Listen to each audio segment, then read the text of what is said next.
Hello beautiful friends, what's up and welcome back to the Loosely Bound YouTube channel where Porter and I talk about all things book related. Today we're going to be doing a review and synopsis on The Last Time I Lied by Riley Sager. I just finished my first Riley Sager book a few weeks ago. It was called Lock Every Door and it was phenomenal.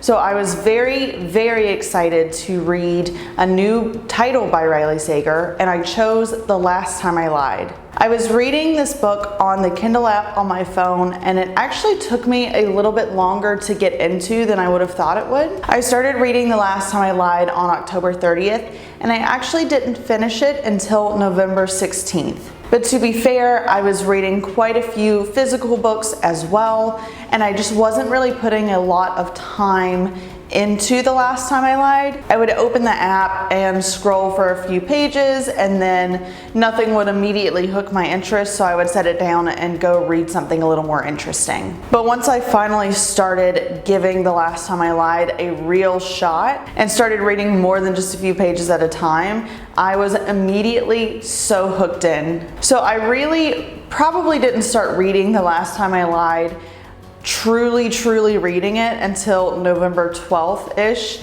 and then I finished the whole thing within a matter of days. The Last Time I Lied is set at Camp Nightingale, which is a summer camp for children of wealthy and prestigious families. Our main character is 22-ish years old and is returning to the camp to teach art lessons to the campers there. And I totally just lied, she's definitely 28.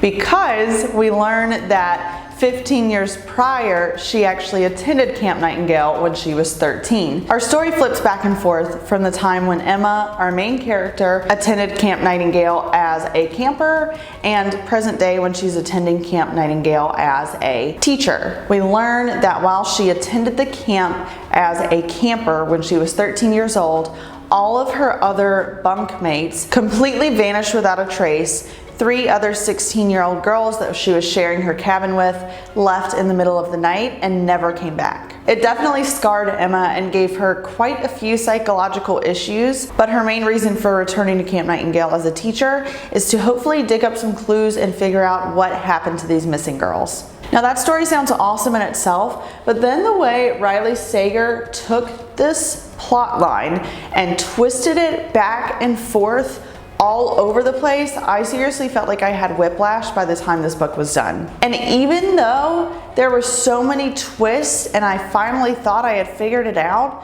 there was a final twist in the last few pages of the book that I did not see coming from any direction. I don't know if this book is going to be a slow start for everyone or if it was just more of a slow start for me because I was distracted by other books that I was reading, but definitely give this one a shot, and even if it feels like a slow start, wait for it because it is totally worth you giving it the time to get into it. I gave The Last Time I Lied 4 out of 5 stars on Goodreads. It didn't quite make it to a 5 because I feel like there was a couple of times that I either felt like it was a little slow or there was just some scenarios that didn't really make sense to me. I didn't think the way that they were written is how it really would have happened in real life.